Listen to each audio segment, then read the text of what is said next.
All right, let's jump right in. Today, we're going to talk about a really powerful idea, inspired by an article from Leon Couvée. It's all about a simple but game-changing shift in perspective, seeing your life as your own personal grand adventure. So, to get us started, let's take a quick trip down memory lane. When you were a kid, who did you look up to? Who were those larger-than-life heroes that just completely captured your imagination? Maybe you were all about swashbuckling heroes or the legendary tales of King Arthur. Perhaps it was the incredible survival story of Robinson Crusoe or the brilliant mind of Sherlock Holmes. For some of us, it might have been those real-life explorers like Sir Francis Drake or Christopher Columbus, people who embodied pure courage and adventure. And this is where the article really turns things on its head. See, we spend so much time looking outside ourselves for heroes, but we often miss the most important one of all. The author puts it perfectly. The real adventure, well, that's the life that you are living. Right now. You are the true hero of your own story. So that brings us to this huge idea. You are the protagonist. Now, look, this isn't about being vain or self-centered.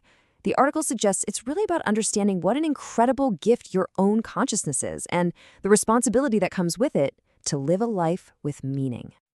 Let's try a little metaphor the article uses. Think about your life as a book, a whole epic story. The big question then becomes, is it a good read? Is it the kind of story that would fly off the shelves? Because let's be honest, a boring tale isn't going to sell. I mean, think about it. Out of the millions of books out there, very few become bestsellers.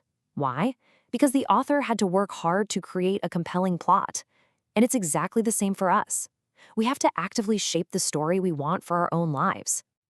Okay, so if we're supposed to write our own story, how do we actually do that? Well, that leads us right into our next section, which is all about the power of your personal brand as the practical tool for shaping your life's narrative. Now, when we say personal brand here, don't think about marketing or corporate jargon.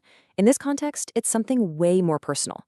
It's about the style, the vibe, the kind of adventure you consciously decide to bring into the world. It's how you define the main character in your own story.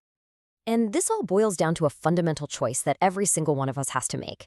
When life gets tough, and it will, are you going to play the victim, or are you going to step up and be the hero? Just think about the difference. The victim story is, frankly, kind of a boring one. It's defined by just passively taking on the pains of others, letting outside forces write your script. The hero, on the other hand, they grab the pen. They create their own narrative. They decide what matters. One of those stories is a book that's going to sit on a shelf collecting dust. The other has the potential to be a bestseller.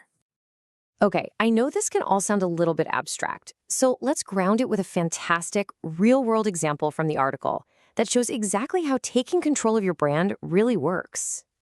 The article tells the story of a businesswoman named Sylvia Ann Hewlett, and her journey is just a masterclass in consciously shaping your own story and your personal brand.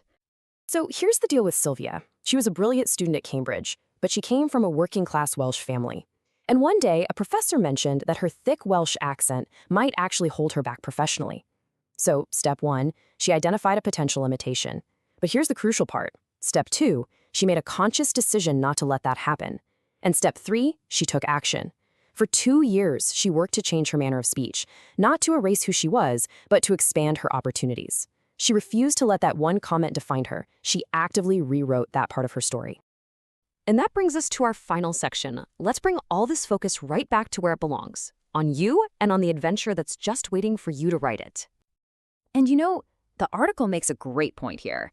Today, in our wonderfully diverse world, an accent like Sylvia's probably wouldn't be seen as a limitation at all. And that's amazing. So the key takeaway isn't that you have to change yourself to fit some mold. Not at all. It's about the style and the adventure you choose to bring to the world. That's your brand. That's your story. This whole mindset is just captured perfectly by Eleanor Roosevelt. She urged us to never, ever stop thinking of life as an adventure.